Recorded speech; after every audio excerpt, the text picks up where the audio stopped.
Assalamualaikum warahmatullahi wabarakatuh. Salam sejahtera buat teman-teman sekalian yang sedang menonton video saya. Dan juga terima kasih buat dosen pengampu yang telah memberikan tugas. Kiranya dengan video ini dapat menambah wawasan kita.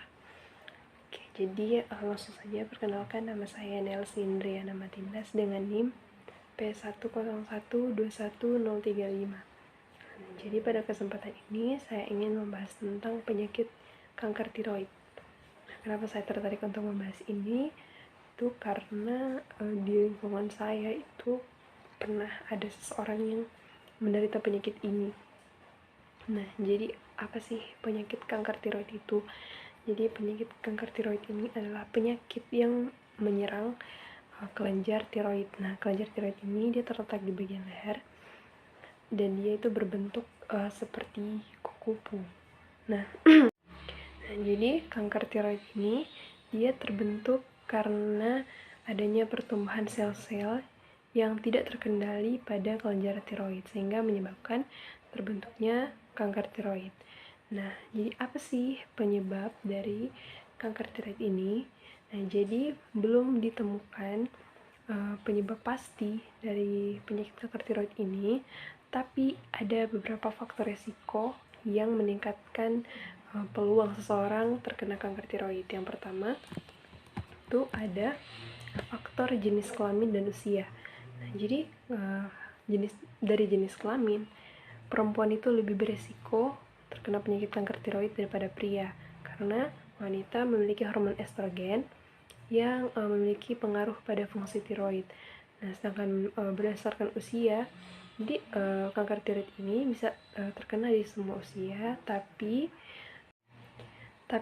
puncaknya itu kalau pada wanita itu di umur 40-50-an tahun, kalau pada laki-laki itu pada umur 60-70-an tahun. Nah, kemudian faktor risiko yang kedua adalah genetik dan riwayat keluarga. Nah, jadi apabila seseorang yang keluarganya atau saudaranya itu memiliki riwayat kanker tiroid, maka dia pun berpotensi bisa terkena penyakit kanker tiroid. Kemudian ada faktor radiasi. Nah, jadi radiasi ini adalah salah satu faktor juga penyebab kanker tiroid. Nah, risikonya tergantung seberapa banyak atau seberapa besar paparan radiasi yang diterima. Nah, asalnya itu dari mana? Nah, biasanya itu dari perawatan medis pada masa kanak-kanak di bagian kepala dan di bagian leher. Sumber lainnya juga itu dari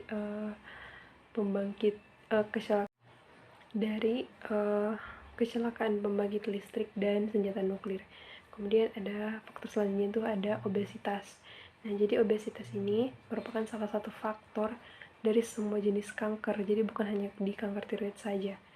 Karena obesitas ini dia komplikasinya bisa menyebabkan resistensi insulin dan sindrom metabolik sehingga memicu progresi dari karsinoma tiroid atau terbentuknya kanker tiroid. Kemudian faktor yang selanjutnya ada yodium dalam makanan. Nah, jadi yodium dalam makanan ini sangat berpengaruh terhadap terjadinya kanker tiroid. Apabila berlebihan, itu juga bisa menyebabkan masalah pada kelenjar tiroid. Apabila kekurangan, itu juga bisa menyebabkan gangguan atau penyakit pada kelenjar tiroid. Kemudian ada goiter. Nah, jadi goiter ini, goiternya yang kita tahu adalah penyakit gondok. Nah, ini juga masih berkaitan dengan kadar yodium dalam makanan. Apabila terlalu berlebihan bisa menyebabkan hipertiroidisme. Juga kalau terlalu sedikit atau kurang bisa menyebabkan hipotiroidisme. Nah, lanjut, apa saja sih tanda dan gejala penyakit kanker tiroid? Nah, jadi seiring pertumbuhannya sel kanker akan muncul benjolan di bagian depan leher. Nah, seringkali benjolan ini itu pada awalnya dia tidak menimbulkan rasa sakit sehingga seringkali diabaikan oleh penderita kanker tiroid. Nah, gejala lainnya yang dialami itu ada batuk terus menerus, nyeri di leher, sakit tenggorokan, suara serak yang tidak membaik setelah berminggu-minggu, kemudian pembekak, kemudian suara serak suara serak yang tidak membaik setelah berminggu-minggu. Kemudian pembengkakan kelenjar getah bening, terus sulit menelan, sulit bernafas. Juga ada keluhan-keluhan lain yang biasanya dikeluhkan oleh pasien. Itu biasanya jantungnya berdebar-debar, tangan tremor, berat badan menurun, gelisah, mudah marah, dan juga rambut rontok. Jadi itu biasanya tanda-tanda dan gejala yang ditemukan pada pasien dengan kanker tiroid. Lanjut, bagaimana upaya kita untuk mencegah agar kita terhindar dari penyakit kanker ini. Nah, jadi ada beberapa cara yang bisa kita lakukan, yaitu yang pertama itu meminimalkan paparan radiasi. Kemudian yang kedua, mengenali riwayat keluarga supaya kita bisa melakukan pengendalian sedini mungkin. Kemudian deteksi dini ini biasanya dilakukan dengan USG tiroid. Kemudian yang keempat, pola hidup sehat. Nah, ini sudah termasuk seperti berolahraga, tidak merokok, kemudian mengatur pola makan kita, terutama memenuhi kebutuhan iodium dalam tubuh kita. Kebutuhan iodium bagi orang dewasa, teman-teman bisa lihat di layar. Nah, jadi konsumsi iodium ini sangat berpengaruh pada fungsi kelenjar tiroid kita. Nah, dari mana?